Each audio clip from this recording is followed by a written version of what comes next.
დემოკრატიული მოძრაობიდან მე მას მივესალმები. Თქვენ არ ხართ გაერთიანებული ოპოზიციის წევრები, ეს იცის მაყურებელმა, მაგრამ თქვენ არ მონაწილეობდით ასევე საპრეზიდენტო არჩევნებში, მაგრამ თქვენ ხართ ოპოზიცია, აკრიტიკებთ ხელისუფლებას და მაშინ, როდესაც მეორე ადგილზე ამ შემთხვევაში დამარცხებული კანდიდატი ამბობს, რომ ეს არალეგიტიმური არჩევნებია, იწყებს საპროტესტო მოძრაობას, რას იზამს დემოკრატიული მოძრაობა ამ დროს. გამარჯობათ, მოგესალმებით დიანა. მე ვფიქრობ, ჩვენი მოსაზრებები ძალიან კარგად ჩამოაყალიბა დღეს, მოკლედ, ლაკონურად ქალბატონმა ნინომ ბურჯანაძემ. ჩვენ დღეს ჩვენი პოზიციები ამასთან დაკავშირებით და არაერთხელ გვაქვს ჩვენ ეს ნათქვამი, სხვა შორის დღეს საღამოთი უბრალოდ 5 საათზე არის პოლიცსაბჭო იმართება და კიდევ იქ მიღებულ პოსტულატებს, ასე თქვათ და ხედვებს საზოგადოებას როგორც ყოველთვის გავაცნობ. დიახ, ჩვენ ვართ ოპოზიცია, რომელიც არც მარცხნივ და არც მარჯვნივ არასოდეს წლების მანძილზე არ თამაშობდა, არავის არ მიეყიდა, არც პორტირებული გახდა, როგორც ძალიან ბევრი და არ თამაშობდა და არ მიეყიდა მხოლოდ და მხოლოდ იმიტომ, რომ ჩვენთვის ერთადერთია სახელმწიფო და ეროვნული ინტერესები. ეხლა რაც შეეხება იქ ჩვენ არავისთან შესაერთებელი გამოესაერთებელი არ გვაქვს.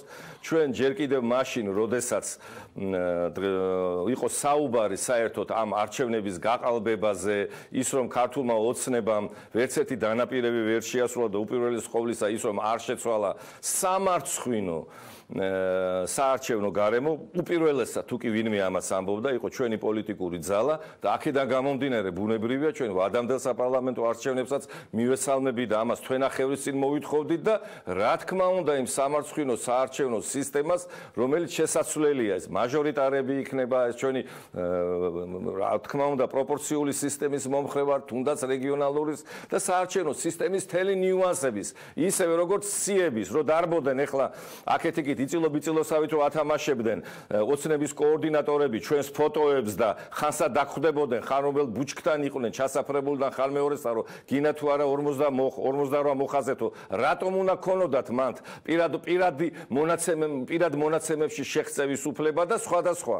აქედან გამომდინარე ჩვენ მოვითხოვთ და საერთოდ იცით ამ არჩევნებმა ბევრი რამ დაგვანახა უპირველეს ყოვლისა ის რომ პოლიტიკური თვალსაზრისით ქართული ოცნება არის სრულიად გაკოტრებული, გაუპატიურებული პოლიტიკური თვალსაზრისით.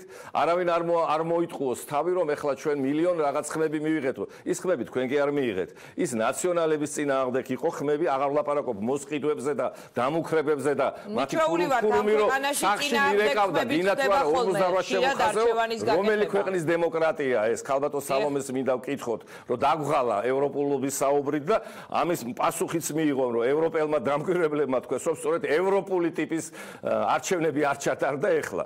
ამიტომ ეს იყო მაჩვენებელი ამ არჩევნების, კიდევ იყო ის მაჩვენებელი, რომ ქართულმა ოცნებამ გააკეთა ყველაფერი იმისათვის მე-7 წელი იწყება საზოგადოებას მინდა მიმართო და ხელთ არაფერი არ აქვს გარდა იმისა, რომ ისევ ნაციონალების ბანერებს გვიფრიალებდნენ ჩვენ.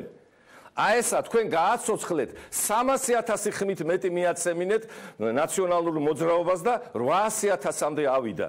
რის საქმეზე საუბრობთ თქვენ ამ გუშინ რომ სეფექალები ვით რომ ჩამწკრივდნენ ეს თბილისის მერი და პარლამენტის თავმჯდომარე და სხვები პრარაბების ნაცვლად რომ მივიდნენ და სასახლეს უყურებენ როგორ დაიგო ასფალტიო ეს გონია თქვენ ქვეყნის შენებლობა და საქმე ხალხმა თქვენ უარი გითხრათ მაგრამ ამ არჩევნებმა დიანა კიდევ გვაჩვენა ის რომ არ შეიძლება და დამღუპველია თუ კი ოდნავ მაინც გაქვს 30 საუკუნოვანი სახელმწიფოებრიობის მქონე ქვეყანას დემოკრატიზმის ინსტიტუტებისადმი პრეტენზია რომ ქვეყანას მართავდეს ერთი ადამიანი მისი დღის წესრიგით ცხოვრობდეს და ერთი და ორი პოლიტიკური ძალა იყოს პლუს მინუს ერთმანეთს რომ ავსებდნენ განა საზოგადოებას ჩვენი პოლიტიკური ძალის ლიდერი წლების მანძილზე არ მიუთითებდით ამის შესახებ.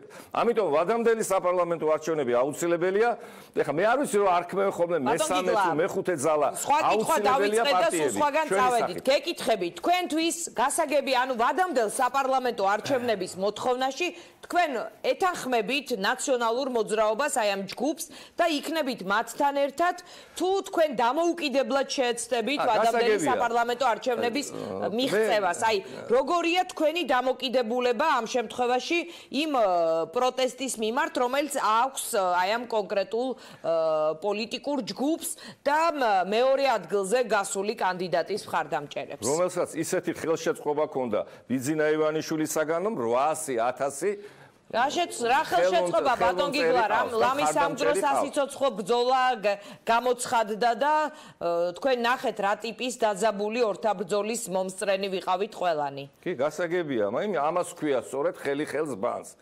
ეხლა რაც შეეხება ამ საპროტესტო ტაღას, იგივე გუშინდელ ფილარმონიაში შეკრებილ საზოგადოებას ან კვირას რომ აპირებენ, ეს ბუნებრივია. ამ პოლიტიკურ ძალას უნდა თუ არ უნდა, გვინდა თუ არ გვინდა, ზურგს უმაგრებს რამდენიმე ასეულ 1000 ადამიანი და ბუნებრივია მათ არ უნდა დასციონ მუხტი.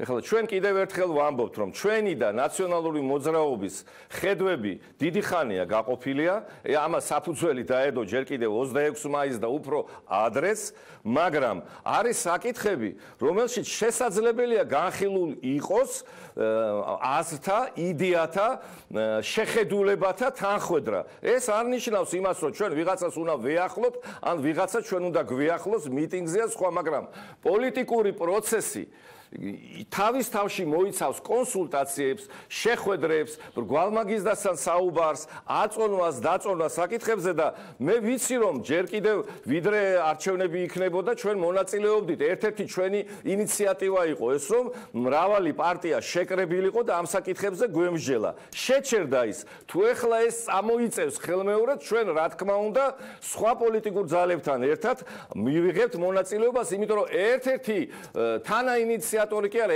ერთ-ერთი უპირველესი ინიციატორი ვადამდელი საპარლამენტო არჩევნების და საარჩევნო გარემოს ალფადან ომეგამდე შეცვლის იყო ჩვენი პოლიტიკური ძალა. ამას ჩვენ ჩვენი ნებელობიდან გამომდინარე კი არ ტრაბახობთ და კოკეტკობთ საზოგადოებასთან. ეს ესეა. ამიტომ ბუნებრივია ჩვენ საინტერესო წინადადებებია და განვიხილავ და რა ფორმატში მოხდება ამის განხილვა, ამას ჩვენ ვნახავთ. თუნდაც აი დღეს ხომ გითხარით თქვენ რომ ვიკრიბებით და მთელ რიგ საკითხებს გავიაზრებთ ამასთან დაკავშირებით. გასაგებია, დიდი მადლობა.